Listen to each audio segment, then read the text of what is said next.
일단 처음 타이틀은요. 아는 만큼 보이는 신앙생활입니다. 자, A4 종이가 있습니다. A4 종이가 이 두께가 어느 정도 되는지 아세요? 생각해 본 적 없으시죠? 이렇게 손으로 하신 건가요, 저희 청년들? 정말 얇잖아요. 약 0.1mm입니다. 0.1mm. 그런데 이걸 30번 접으면 길이가 어느 정도 될까요? 두께가 어느 정도 될까요? 이만큼 됩니다. 1074. 근데 그 뒤에 단위가 뭘까요? 정확하게 아시네요. 킬로미터가 나옵니다. 대단하지 않으세요? 종이 A4 종지를 30번을 접으면은 1074km가 나옵니다. 그게 가능해? 한번 해보세요. 못합니다. A4 용지를 우리가 사람이 접었을 때 한 8번 정도 접으면 많이 접을 수 있겠더라고요. 30번이라는 건 이론상 접는 건데 1074인데 그러면 저도 근데 이 얘기를 처음 듣고 한번 계산을 해봤어요. 0.1 곱하기 0.1 한번 시간을 해서 해봤는데 한 10번만 곱하니까 벌써 킬로미터로 넘어가더라고요. 그럼 저기서 한 번 더 접으면 몇이 될까요? 2000이 넘는 게 되고요. 4000이 넘고, 그러니까 40번 정도 접으면요 달나라까지 간다고 하더라고요. 또 놀라운 사실 아닐까요? 한 번 더 접으면 저렇게 길이가 가는데, 그런데 생각해보면 접을 수가 없잖아요. 접을 수 없기 때문에 A4 용지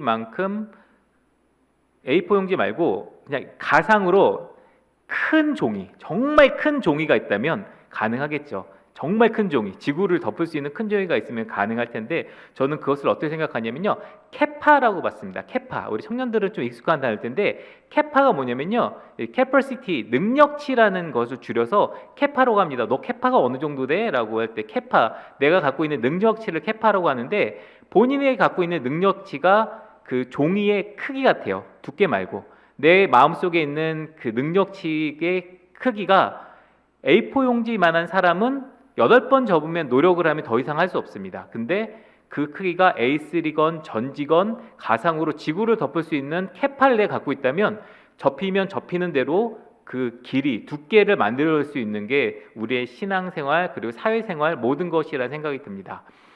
그래서 생각을 하는 건데, 그러면 그 케파를 늘릴 수 있는 방법이 뭐가 있을까요?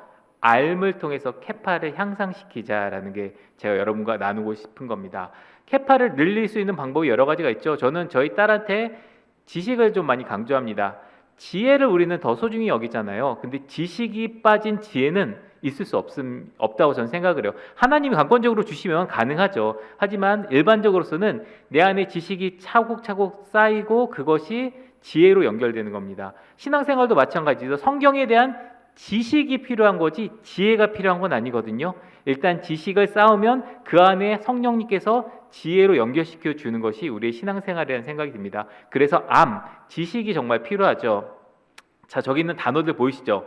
구속, 거듭남, 지상 명령, 미쁘다, 신유, 축사, 이신칭이, 성화, 영화, 감화. 이 단어 우리 크리스천들 모르는 분들 없잖아요. 근데 꾸집어서 제가 저희 청년 중 한 명에 딱 일어서서, 자, 저기서 축사가 뜻이 뭡니까? 라고 물어보면은 잘못 왔다 이럴 수 있을 것 같아요. 축사, 감사 인사하다죠. 하지만 성경의 오병이어에서 축사하시고 떡을 떼었을 때 그 축사는 감사 인사가 아니라 감사하다라는 땡스입니다. 감사하다라는 땡스거든요. 그거에 관련해서 제가 영상을 만든 게 있어요. 여러분이 후원하고 계시는 그 오상곤 목사님을 해서 복음 연구소라는 거 만들어서 영상을 만든 게 있는데, 그거 한번 보시고 진행해 보도록 하겠습니다. 잘 아시는 영상 한번 보시죠. 신앙생활 단어 얼마나 알고 계세요? 신단알 복음연구소 박수미 연구원입니다. 왜 이런 말이 있죠? 설명하지 못하는 것 또는 정의하지 못하는 것은 아는 것이 아니다. 찬송을 부를 때, 성경을 읽을 때, 그리고 그 밖에 신앙생활을 하면서 사용하는 단어 중에 익숙하긴 하지만 분명한 뜻과 내용을 모르고 사용하는 단어들이 참 많이 있는데요. 어떤 단어들이 있을까요? 복음연구소 신단알에서 알려드릴게요.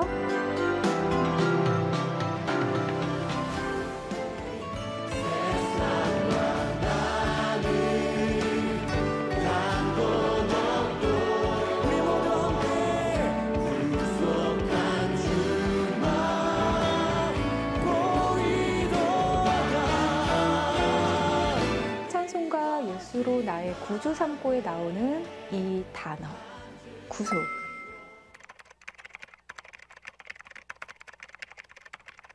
이사야뿐만 아니라 성경에 34번이나 나온다는데요. 이 단어 구속, 구속, 구속. 여기서 구속은 무슨 뜻일까요? 생각할 시간을 좀 드릴게요. 3, 2, 1. 구속의 뜻 정확하게 알고 계실까요? 쉽다고요? 과연 그럴까요? 구속하면 가장 보편적으로 생각나는 것이 잡혀가다, 그리고 수갑을 찬 범죄자들을 떠올리게 되는데요. 이게 맞다면 우리를 구속하신 예수님은 우리를 잡아가시는 분, 이 정도로 되겠죠. 주변 크리스천들에게 물어보면요, 한 80% 이상이 이런 뜻으로 이해를 하고 있더라고요. 그래서 우리는 예수님께 구속되어 예수님 안에 갇혀 있고 그 안에서 자유를 누리는 것이다. 왜 이렇게 생각하고 계신가요? 하지만 여러분이 생각하고 계신 구속과 오늘 제가 알려드리는 이 찬송과 성경에 나오는 구속은 분명히 다른 뜻입니다. 우리가 일반적으로 알고 있는 구속을 이 사전에 검색하면 이렇게 나오는데요.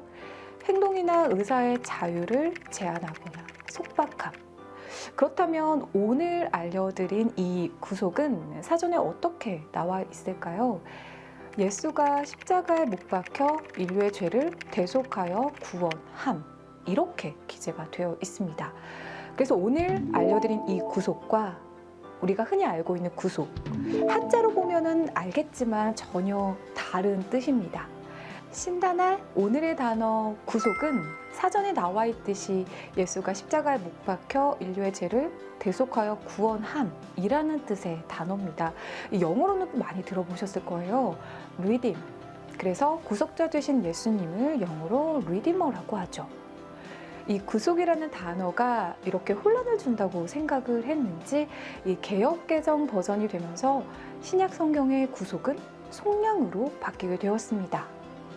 그리스도 예수 안에 있는 속량으로 말미암아 하나님의 은혜로 값없이 의롭다 하심을 얻은 자 되었느니라. 로마서 3장 24절의 말씀인데요. 이 속량이라는 단어도 조금은 생소할 수도 있지만 오늘은 구속과 함께 속량의 뜻까지 제가 알려드렸으니까요. 이제 구속이라는 단어 정확히 알고 사용하시면 좋겠습니다. 네, 구속이라는 단어에 대해서 제가 정리해서 만든 영상입니다. 잘 만들었죠, 영상? 네, 제가 복음에 대해서 어떻게 하면 더 많은 사람들에게 전할 수 있을까라는 생각을 하다가 채널을 만들어서 하고 있고요. 저 자매도 같이 그리스도의 복음을 거듭남의 은혜를 체험한 자매인데 또 복음에 대한 열정을 같이 나누고자 저 자매가 기꺼이 같이 동참해서 제가 대본 쓰고 촬영하고 편집하고 업로드까지 제가 다 하고 있었습니다.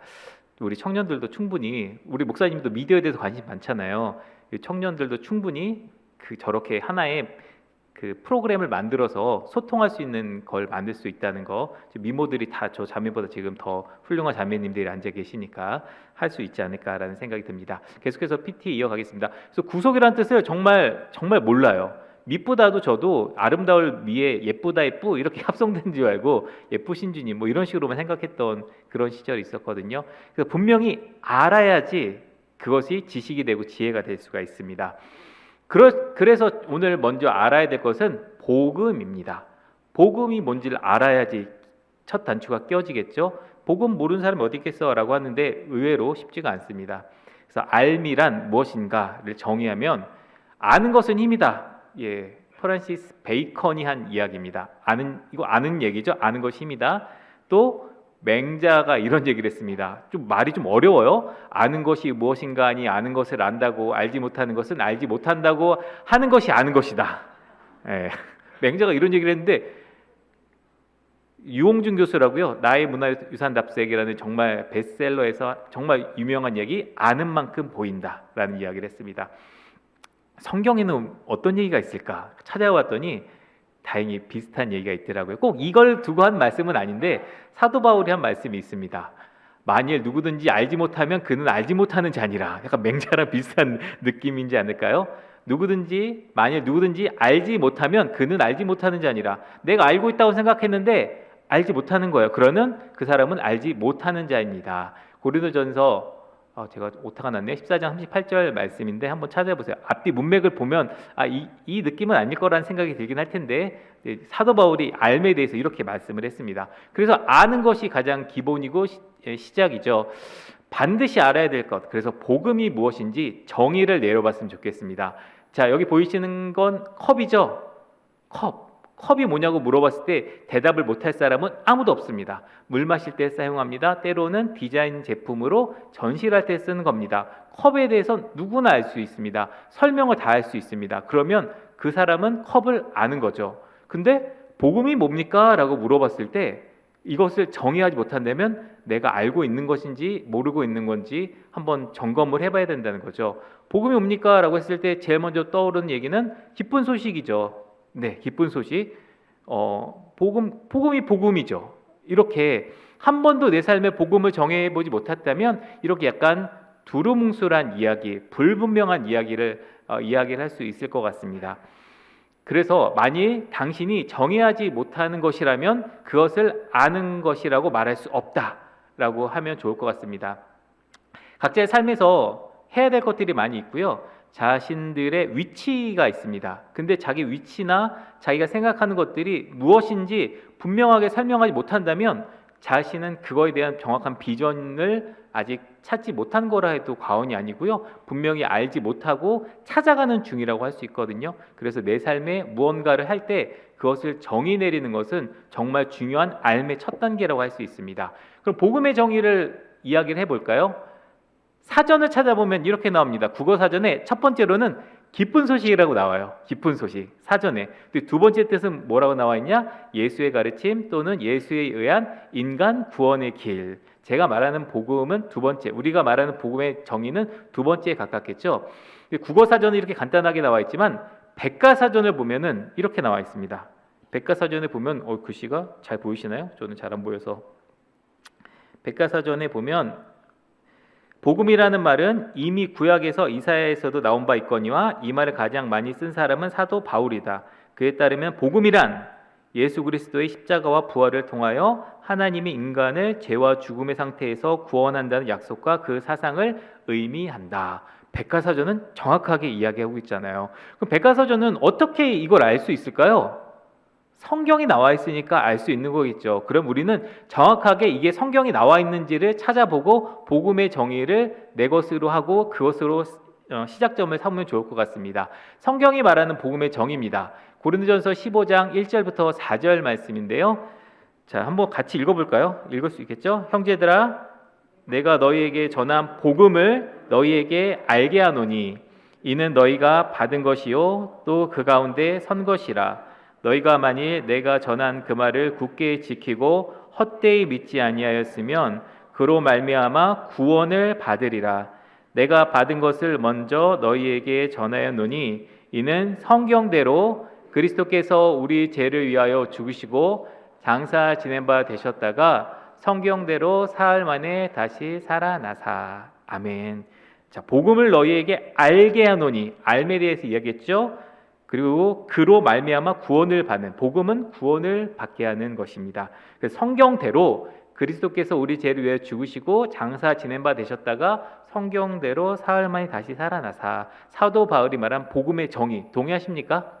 네. 그러면 복음이 뭐냐고 물어봤을 때는요, 이렇게 답하시면 됩니다. 그리스도께서 우리를 위해서 죽으시고 다시 살아나셔서 천국 소망이 되신 것이 복음입니다라고 정의를 내리면 여러분은 복음이 무엇인지 아는 겁니다. 우리가 갖고 있는 여러 가지 복음에 대한 이야기 있죠. 살면서 좋은 사람을 만나는 것도 복음이고요. 병고침의 은사도 복음이고, 좋은 교회를 만난 것도 복음이고, 좋은 신앙 식구들을 만난 것도 복음이고, 좋은 취업의 자리, 학업의 자리 다 복음입니다. 근데 이 복음은 가장 위의 전제, 우리가 성경 말하는 그 복음의 전제 아래 깔려 있는 하위 카테고리지 우리가 정의할 수 있는 복음의 윗단계에 있는 게 아닙니다. 그렇기 때문에 복음의 정의를 분명히 갖고 그 아래 것에 하나님께서 어떻게 복음의 영역을 확장시켜 주셨는지, 그러면 복음은 정말 모든 것을 확장시켜서 그때는 이제 기쁜 소식, 우리가 접하는 모든 것들을 주 안에서 성경대로 기쁜 소식은 복음이 될 수 있는 겁니다. 그런데 이 하위 카테고리에 만족하고 있다면 진정한 복음에 대해서 정의하지 못한다면 우리가 정의를 누군가에게 복음을 잘 설명할 수 없을 것 같아요. 왜냐면 우리가 전도할 때 복음을 전한다고 할 때 처음에 전하는 방법이 사람마다 다 다르지만 일단은 하위 개념으로 좀 넘어가기 시작합니다. 교회 와봐, 좋아. 우리 교회 오면은 미역국이 그렇게 맛있어. 비빔밥도 해줘. 예, 이렇게 조금 하위 개념으로 맛의 즐거움을 이야기하거나 어려운 일 있지. 교회 와서 신앙생활하면 다 해결이 돼. 이런 것들은 되게 중요한 요소지만 하위 개념입니다. 근데 우리가 복음을 전하는 건 지혜롭게 해야 되기 때문에 처음에 접근은 이렇게 하지만 분명하게 그들이 교회 왔거나 조금 분명하게 이야기해 줄 때는 진짜 복음의 정의를 할 수 있어야지 그들이 거듭나는 크리스천으로 갈 수 있는 단계를 밟는 것입니다. 하위 개념이 불필요하다는 게 아니라 상위 개념을 정확하게 알고 복음을 전하는 우리가 되었으면 좋겠습니다. 이제 복음의 정의, 성경대로 뭔지 아시겠죠? 전하셔야 됩니다. 자, 그래서 알은 삶이랑 똑같습니다. 알은 단어도 저기 이응이랑 히읗 하나 차이죠. 알은 삶입니다. 근데 지식은 한계가 있는 게 뭐냐면 머리로 아는 거가 지식이 되는데 우리가 지식이 충만하다고 그것이 우리의 거듭남의 은혜로 되는 건 아니잖아요. 천국과 지옥의 거리는 두뼘 거리다라는 얘기가 있어요. 뭐냐면 머리부터 가슴까지 내가 아는 지식이 정의 내린 지식이 가슴에 와서 성령 하나님의 은혜로 내 삶이 되고 거듭남의 은혜로 고백하는 것, 그것이 바로 천국과 지옥의 차이입니다. 천국과 지옥 멀지 않습니다. 그래서 여러분이 알고 있는 지식을 바탕으로 삶을 살아가고 그것이 신앙생활이랑 연결됐을 때 우리의 복음 생활은 풍성해질 거란 생각이 듭니다. 그래서 자꾸 알과 지식이 빠진 상태에서 그 두 번째 거를 하려 보니까 자꾸 걸려 넘어지는 것 같아요. 정의되는 것이 그만큼 중요합니다. 정의에 대해서 다시 한번 생각해보는 시간 됐을 것 같고요. 그 다음에 제가 해야 할 얘기는 지난번 4월 달에 와서 제가 한 이야기입니다. 그러면 어떻게 복음이 내 삶이 될 수 있을까라는 것에 대한 고민인데 제가 지난번에 와서 복음으로 확증하라라는 강의를 했고 제가 오기 전에 홈페이지 봤더니 그대로 잘 남아 있더라고요. 시간 관계상 홈페이지를 한번 보시면서 유튜브에 보시면 해삼침례교회 유튜브에 보면은 잘 나와 있습니다. 복음을 확증하라는 건 제가 예수 그리스도를 알지 못하고 정말 성실한 교인으로 종교인으로 살아왔지만 지식으로는 충만했지만 정리되지 않은 지식으로 살다가 성경으로 말미암아 예수 그리스도를 만나고 그것으로 제 삶을 확증해서 머리에서 가슴으로 오는 거듭남의 은혜를 간증으로 나눴던 시간이 있습니다. 꼭 한번 기억 안 나시면 보셔도 좋을 것 같습니다. 그러면 복음으로 확증하라. 그 다음이 뭐냐면요. 복음으로 확장하라입니다. 확장이랑 어떤 의미인지 알겠어요? 우리가 복음을 이제 단계별로 정의 내리고 거듭나고 내 삶의 증인으로서의 자리를 세운다면 이제부터는 그것을 확장시켜야 됩니다. 확장시키려면 여러 가지가 있겠죠. 그걸 오늘 이야기하는 게 창의력입니다. 이제 서론이 끝난 것 같은데 앞부분도 되게 중요한 부분이었거든요. 나는 창의적인 사람인가에 대한 이야기를 해보고 싶습니다. 여러분 창의적인 사람이세요?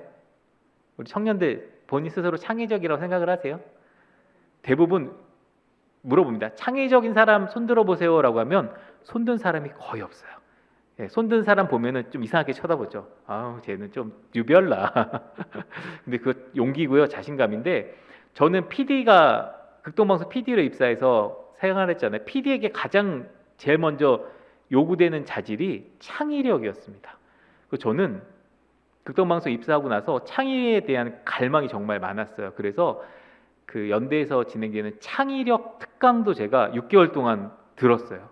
창의력 특강 가면은 이렇게 그림을 그리라고 해요. 창의력 테스트가 있어요. 이렇게 시간 안에 IQ 테스트 비슷하게 했는데 점수가 나왔는데 완전 바닥인 거예요. 정말 누구한테 말하기도 어려울 정도로 나는 창의적인 사람을 꿈꾸는데 창의적이지가 않네라는 고민이 너무 많았는데 그때 그 최인호 교수님이라고 성대 교수님인데 그분이 한 얘기가 저를 너무 시원케 했고 오늘 특강을 또 연결할 수 있는 힘을 줬습니다. 나는 창의적인 사람인가라는 걸 생각했을 때 창의력인가 무엇인가 또 제가 항상 또 정의를 내리는 걸 좋아하잖아요. 정의를 하게 됩니다. 창의력이란 했을 때 뭐라고 생각하십니까? 창의력이란 새로운 것을 생각하고 만들어내는 능력을 보통 우리는 창의력이라고 합니다. 그렇죠? 근데 하나님께서 참 감사하게도 이 말씀을 저에게 허락하셨습니다. 전도서 1장 9절 다 같이 읽어보실까요? 이미 있었던 것 후에 다시 있겠고 이미 한 일을 후에 다시 할지라 해 아래는 새 것이 없나니. 아멘. 전도서 말씀이에요. 창의력은 오직 하나님만 있으신 거예요. 저 정의로 한다면 창의력은 하나님, 우리가 없는 게 다행이에요. 아까 창의력 손들면 그분 좀 교육을 받았어야 되는데 다행히 손든 분이 없으니까 다행입니다. 창의력은 저 말씀대로 다시 있고 다시 할 새 것이 없다는, 해 아래 새 것이 없다는 저 말씀이 창의력을 저렇게 정의하면 우리는 창의력 있는 사람이 아무도 없습니다. 오직 하나님 그분만이 새롭게 만드실 수 있고 생각하실 수 있는 그분만이 창의력이 있으신 분입니다. 그럼 우리는 어떻게 해야 되나? 창의력을, 그래서 창의력을 재정의합니다. 자, 저 그림이 비너스의 탄생이라는 그림이거든요. 많이 보셨죠? 그리스 로마 신화 보면은 크로노스라는 그 시인의 그 중요한 부분을 잘라서 물에 띄웠더니 저게 나온다고 그리스 로마 신화가 나와 있어요. 저 그림을 그린 사람이 누구냐면 보티첼리라는 사람이 그렸어요. 산드로 보티첼리라는 사람이 그렸는데 저 그림을 그려 놓는데 인정을 못 받는 거예요. 그래서 그냥 어디 영국에 있는 어느 지하에 처박혀 있었는데 존 러스킨이라는 영국의 미술 평가하는 사람이 저 그림을 우연히 발견했어요. 이 그림을 보고 와, 이 그림 대단하다. 이런 그림이 이렇게 지하에 섞여 있다니 말도 안 돼라고 하면서 세상에 선을 보입니다. 이 그림이 누가 그렸는지 이 화풍에 대해서 이야기하고 이 그림의 가치에 대해서 이야기를 하니까 지금 우리는 보티첼리가 그린 비너스의 탄생이라는 그림을 명화로 알고 즐기고 감상할 수가 있는 겁니다. 자, 그러면 보티첼리를 창의적인 사람이라고 이야기해야 될까요? 왜냐면 그린 사람이잖아요. 아니면 존 러스킨을 창의적인 사람이라고 이야기해야 될까요? 그렇죠? 창의력에 대해 좀 다르게 생각을 하게 되죠. 그린 사람과 그것을 알린 사람. 자, 하나 더 있습니다. 제록스라는 회사가 있습니다. 제록스 하면은 이제 복사기로 유명한 회사잖아요. 복사기도 지금 보면 되게 뭐 이거 별거 아니겠지만 제록스가 예전에는 엄청난 회사였습니다. 이 복사기 하나로 떼돈을 번 거예요. 예전에는 문서를 복사하려면 복사할 수 없어서 글로 그리거나 손으로 다시 쓰거나 아니면 인쇄를 하는 방법을 했지만 복사기라는 걸 발명해서 엄청난 부를 얻은 제록스라는 회사가 제록스 연구소라는 걸 만들었어요. 그래서 자, 연구원들 다 모여서 너희들 하고 싶은 대로 해. 내가 다 지원해 줄게. 그렇게 해서 많은 사람들이 몰려들어서 연구를 합니다. 그래서 결과물을 내면 그것이 뭐 연말이나 한 번씩 평가를 해서 인정이 되면 자기들이 그것을 채택해서 무언가를 하고 그것이 인정이 안 되면 그냥 버려지는 건데 저기 보이세요? 저 동그라미? 윈도우에 저 동그라미가 뭐냐면 휴지통이에요. 휴지통. 제록스에서 연구원들이 저거를 만들어냅니다. 휴지통을 그전에는 지우려면 지금도 지우는 방법이 여러 가지 있지만 오른쪽 버튼 눌러서 딜리트 누르면 지워지는데 저 휴지통은 그냥 끌어다가 넣으면 지워지는 거예요. 저걸 발견을 했는데 프로그램을 했는데 제록스에서 이런 걸 만들었니?라고 좀 까였어요. 그 제록스 그 실무진이 이거는 그닥 유용한 게 아닌 것 같아라고 까였는데 저걸 발견한 사람이 있습니다. 이 사람이에요. 스티브 잡스. 창의력하면 이분 빼놓을 수 있을까요? 그렇잖아요. 창의력하면 스티브 잡스를 다 떠올리잖아요. 저도 그때도 말씀드렸나? 애플 컴만 써요. 창의적인 사람이 되기 위해서 애플 노트북, 애플 아이패드, 워치, 뭐 휴대폰 다 쓰는데 애플 많이 쓰시죠? 그렇다고 갤럭시를 절대 폄하하는 건 아닙니다. 갤럭시도 많이 올랐어요. 최근에 나오는 폴드 5 보고 저거 사고 싶다는 생각 많이 했는데 왜 그 아이폰 계열이 애플 계열이 이렇게 좀 창의적인지에 대해서는 좀 더 이야기하겠지만 스티브 잡스가 저 얘기를 들은 거예요. 그래서 그 연구진들을 불렀어요. 야, 그거 되게 좋은 기술이다. 우리 컴퓨터에 넣어보자 하면서 저 컴퓨터가 애플 초기 모델이거든요. 저기 돋보기 표시를 해놓은 거지 저기에 저 기능을 집어넣습니다. 그리고 지금은 모든 윈도우 PC, 모든 PC에 저 기능이 빠진 곳이 없잖아요. 그래서 저 휴지통 기능은 이제 우리가 편하게 쓸 수 있는 것이 됐습니다. 자, 제록스 연구진들 뭔가 새롭게 만들어냈다고 하는 그들이 창의적인 사람일까요? 아니면 그 폐장될 만한 그 프로그램을 살려서 지금 우리가 쓰게끔까지 편하게 연결한 스티브 잡스가 창의적인 사람일까요? 스티브 잡스로 다 얘기하시죠. 네.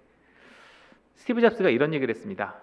Creativity is just connecting things. 창의력은 단지, just라는 단어가 되게 중요하거든요. 단지라는 뜻이죠. Just do it. 당장 해라는 나이키 그 광고처럼 connecting things. 물건과 것들을 연결하는 게 창의력이라는 거예요. 창의력은 그래서 그 애플의 그 프레젠테이션을 보면은 점들이 엄청 많이 나옵니다. 점들을 연결해서 표현하는 것이 애플의 프레젠테이션 기능이거든요. 연결하는 힘이 바로 창의력이라는 겁니다. 그래서 창의력이란 새로운 것을 생각하고 만들어내는 능력이 아니라 저거는 오직 하나님만이 할 수 있는 능력이고요. 우리가 생각하는 창의력은 열린 평가와 그것을 발견하고 연결하는 능력을 창의력이라고 정의하고 싶습니다. 그러면 자, 이걸 바탕으로 자기는 좀 창의적인 것 같은 사람 한번 손 한번 들어보시겠어요? 조금이라도? 네, 다시 들어주셨습니다. 우리 크리스천들은 창의적이지 않을 수가 없어요. 왜냐하면 창의력 있는 하나님의 자녀로 있는 우리는 연결하는 능력을 너무나 잘 갖고 있습니다. 여러분 갖고 있는 처음에 얘기한 복음을 우리는 갖고 있잖아요. 복음을 연결하는 게 뭘까요? 전도입니다. 복음을 삶으로 실천하는 건 봉사, 예배, 섬김. 우리가 하는 모든 것들은요, 하나님께 주신 그 복음의 능력을 주변의 넌크리스천들에게 또는 같은 믿음의 공동체들과 함께 연결해서 만드는 것이 우리들이 정말 잘할 수 있는 것이거든요. 여러분 모두가 창의적인 사람입니다. 그렇게 내 스스로를 창의적인 사람이라고 정의하고 나가면 여러분의 삶은 바뀌고요. 여러분이 하는 모든 일은 창의적인 일이 됩니다. 그렇게 생각되지 않으세요? 연결하지 않는 사람이 어디 있겠어요, 세상에. 근데 그거를 내가 정의하고 그게 창의력이라고 생각하는 사람과 그냥 나는 이 일을 하는 사람이라고 정의 내리지 못하는 사람은 분명 큰 차이를 봅니다. 우리가 복음을 받고 그것을 연결하는 능력을 갖고 있다는 건 하나님이 주신 큰 달란트고요. 그 능력을 여러분은 행하시고 실천하셔야 됩니다. 성경에 있는 많은 말씀, 목사님께서 설교해 주시는 말씀, 여러분이 오늘 오전에 컴패션을 통하여서 그 누군가에게 사랑을 흘려보내는 것, 다 창의적인 일이신 거예요. 창의력은 별거 없습니다. 여러분 스스로가 창의력이라는 것을 생각하고 나아가면 좋겠는데, 그런 창의력을 가지고 생각하는 것이 이겁니다. 연결이라고 했잖아요. 크리스천들은 하나님을 어떻게 알 수 있을까요? 성경을 통해서 알 수 있습니다. 세상 사람들은 하나님을 어떻게 알 수 있을까요? 정답입니다. 이게 유출됐나요? 어떻게 정확하게 이렇게 알고 계시죠? 네, 우리를 통해서 알 수 있습니다. 제가 방송에서 좀 많이 쓰는 얘기예요. 우리가 삶의 모습이 정말 크리스천으로 복음의 사람들로 살아야 되는 이유는 삶의 전도라는 이야기 많이 하잖아요. 내가 어떻게 사느냐에 따라서 주변 사람들이 우리를 통해 하나님을 경험합니다. 왜 우리가 이 시기에 개독교라는 욕을 세상 사람들로 들까요? 세상 사람들이 한 부분에 크리스천들이라고 말하지만 복음을 알지 못하고 살아가는 그 사람들의 모습을 보고 하나님을 바라보게 됩니다. 얼마나 안타까울까요? 하지만 지금 보이지 않는 곳에서 정말 복음을 가지고 이웃사랑, 나라사랑, 정말 세상을 사랑하며 섬기는 정말 많은 믿음의 복음의 크리스천들이 많이 있거든요. 그런 분들이 더 많아져야 되고요. 정말 숨죽여서 하는 그런 사역이 하나님에 의해서 드러날 수 있도록, 내가 드러내기보다는 여러분이 하는 그 복음 사역을 통해서 드러냈을 때 세상 사람들은 우리를 보고 하나님을 봅니다. 내가 복음을 전할 때 참 어려워요. 가족 전도가 제일 어렵다고 하잖아요. 왜냐하면 가족은 낱낱에 내 모든 것을 다 알고 있어요. 내가 뭔가 얘기하면은 야, 너 예전에 예수님도 그랬잖아요. 형제 자매들, 야, 너 예전에 그 사람들인데, 예수님도 그런 것처럼 가족 전도가 그렇게 어려워요. 왜냐하면 뭔가 하려고 하면 에이, 넌 이렇게 안 하면서 그런 게 깔려 있잖아요. 그래서 가족 전도를 가장 갈망하지만 어려운 것이 그런 부분이 있지만, 그렇기 때문에 우리는 더 복음을 가지고 복음대로 그 가족들을 섬겨야 되고요, 이웃들을 섬겨야 됩니다.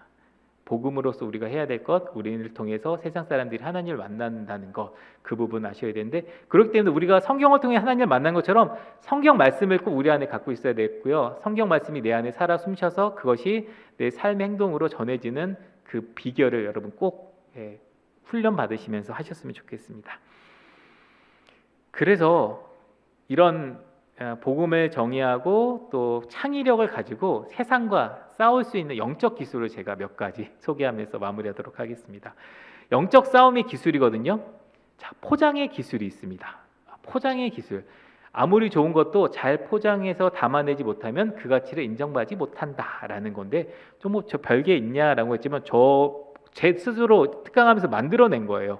여러분, 개밥그릇에 정말 맛있는 거를 담아주면 누가 먹을까요? 안 먹습니다. 근데 정말 멋진 접시, 요즘 어떤 접시가 좋은 건지 잘 모르겠네요. 예전에 뭐 어느 접시가 좋아요? 네, 뭐 황금 뭐 그 접시에 맛 없는 걸 담아서 주면 먹을까요? 그렇죠, 먹어요. 근데 한 번 먹고 다음에 또 먹을까요? 안 먹어요. 안 먹어요. 그렇기 때문에 우리는 복음이라는 너무나 훌륭한 메인 디시를 갖고 있습니다. 너무나 세상과 비교할 수 없는 영양가가 있고 맛이 있는 복음이라는 걸 우리 갖고 있는데 그것을 우리는 세상에 어떻게 담아주고 있느냐는 걸 이야기하고 싶은 거예요. 어떻게 담아주고 계세요? 정성스럽게 잘 포장된 것으로 담아주고 계십니까? 아니면 그냥 먹던지 말던지 그냥 담아주고 계십니까?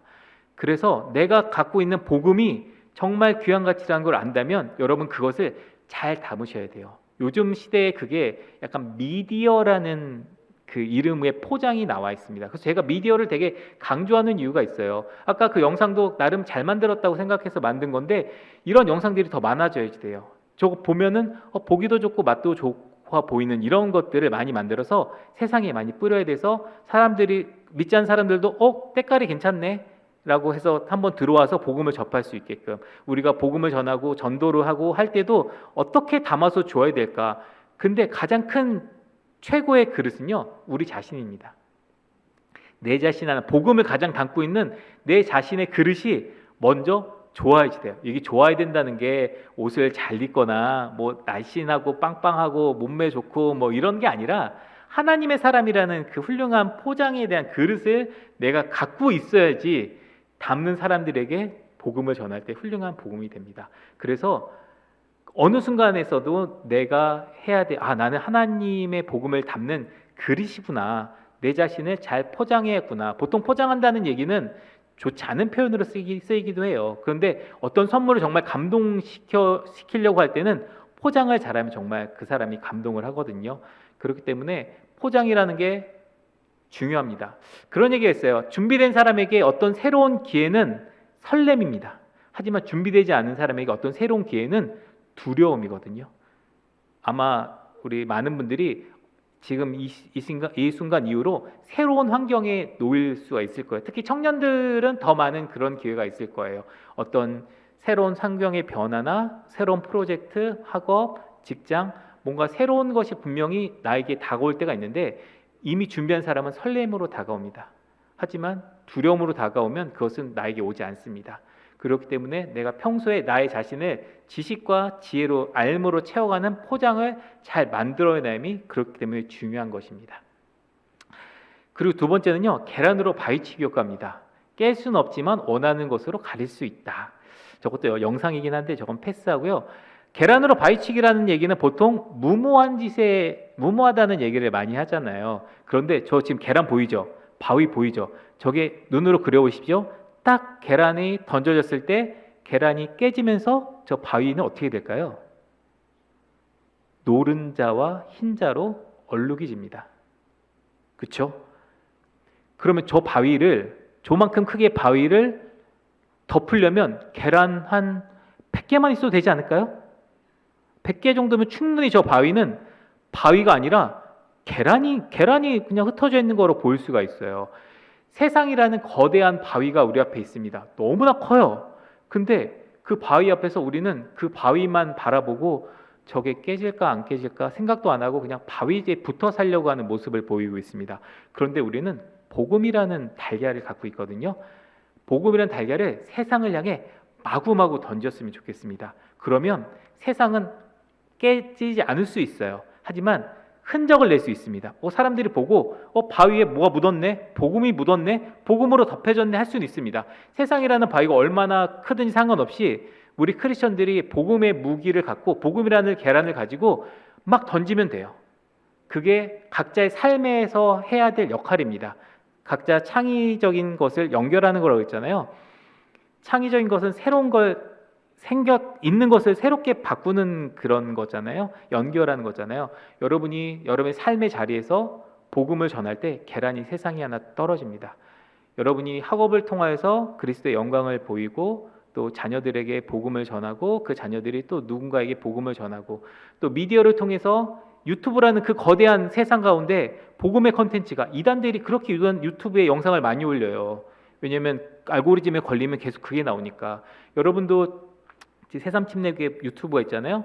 그걸 적극 활용해서 거기에 좀 때깔도 좀 잘 나오게 하고 우리 잘생긴 목사님 조금 더 잘생기게 뽀샵도 좀 영상으로 좀 하고 갖고 있는 복음의 그것을 우리 청년들 좀 이렇게 영상도 만들어서 세상에 막 던지면은 결국은 복음이 덮어지는 그런 효과를 낼 수 있습니다. 계란으로 바위를 쳐보자고요. 여러분은 충분히 하실 수 있습니다. 마지막은 다리 이론입니다. 저 다리는 금문교예요. 샌프란시스코에 있는 골든 브릿지인데 가보신 분 계세요? 저는 못 가봤어요. 아, 많이 가보셨네요. 저 다리에 가면 가장 많이 하는 게 뭘까요? 사람들이 사진을 찍죠. 사진을 찍고 옵니다. 근데 저 다리는 사진을 찍으라고 만든 다리일까요? 아니죠. 그렇죠. 역시 우리 성침의 우리 식구들은 반응이 너무 좋아요. 다리는 건너가라고 하는 게 역할입니다. 근데 저 금문교는 너무 아름다워요. 가서 사진을 찍고 인증을 남기고 싶을 정도로 너무 아름다워요. 그 기능은 우리 크리스천들이 해야 될 역할이기도 해요. 포장을 아름답게 해서 보이는 역할을 해서 남들이 보기에 흠모할 모습을 갖춰야 되지만 정작 나를 통하여서 그 누군가가 예수께로 가는 역할을 하지 않는 다리는 다리가 아닙니다. 진정한 다리가 아닙니다. 우리가 창의력인 새로운 정의를 통해서 복음의 포장과 계란으로 바위 치는 것 여러 가지 것을 가지고 세상에 맞서 싸울 때 우리의 모습은 천사도 흠모할 만큼 아름다운 모습이 될 수 있어요. 그런데 그 아름다움에 취하면 사단이 되는 거예요. 거기에만 취하면 우리 아름다운 모습을 통하여서 그 누군가가 예수 그리스도를 발견하고 나라는 다리를 통하여서 예수님께로 인도하지 못한다면 우리의 이 모든 앞에 지금까지 했던 모든 것들은 다 허상이 됩니다. 아무리 창의력이 뛰어나도 결론은 예수 그리스도로 가는 역할을 하지 못한다면 그것은 하나님 원하지 않는 것입니다. 이단들이 정말 복음에 대해서 엄청나게 확실하게 이야기하는 사람들이 있어요. 제가 정말 복음을 처음 접했을 때 너무 황홀하잖아요. 그래서 방송에서 어떤 분이 이 책 한번 읽어보세요. PD님 복음에 요즘 되게 목말라 계시는 것 같은데 딱 했는데 생방송 중이잖아요. 제가 책은 목록을 보면 그 책에 대해서 알 수 있다라고 해서 책 목록을 그 생방송 중에 쑥 훑어봤어요. 그랬더니 복음, 거듭남, 이신칭의, 성화 쫙 나와 있는 거예요. 제가 방송으로 이제 정말 좋은 책인 것 같네요. 많은 분들이 읽으시면 좋겠나 했는데 구원파 책이었던 거예요. 와, 정말 그 제 무지함을 정말 그때 그 이름을 잊어버렸는데 알고 봤더니 복음 그 구원파 책이었던 것 같아요.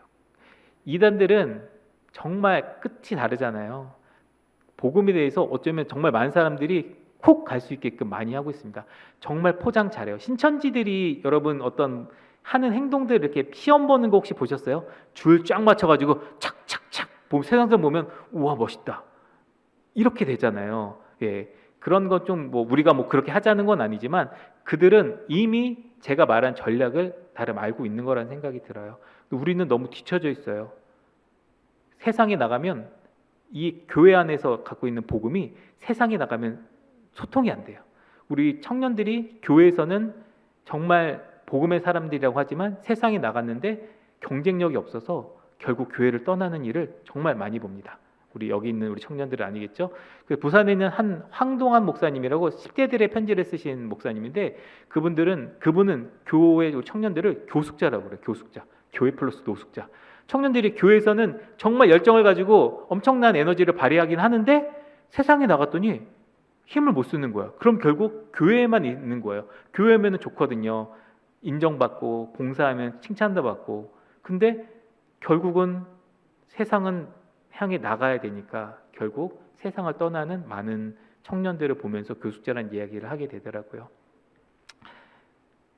우리가 갖고 있는 것을 정의하고 그것을 새롭게 정의 내리고 그것을 가지고 연결하는 힘을 갖고 있는 것이 창의적인 것이고 우리가 싸움을 해야 나갈 기술입니다. 40분이 벌써 지났습니다. 저는 한 10분 지난 것 같은데 여러분은 이렇게 길어라고 생각할 수 있긴 하겠지만 자, 다시 한번 여러분께 도전드리고 싶습니다. 우리 성침에 있는 우리 많은 형제 자매님들은 그 누구보다 복음이라는 달란트를 메인 디시를 가지고 계십니다. 그 메인 디시를 연결하는 창의력으로 만들어 보십시오. 내가 창의적인 사람이라는 것을 많은 사람들이 알리고 그랬을 때 더 많은 사람들이 예수 그리스도를 알고 우리를 통하여서 복음의 창의적인 사람들이 많이 생기고 그를 통하여서 예수 그리스도의 복음의 증거가 더 넓혀질 거라 생각이 듭니다. 귀한 은혜의 간증 그리고 강의 여기서 마무리하도록 하겠습니다. 감사합니다.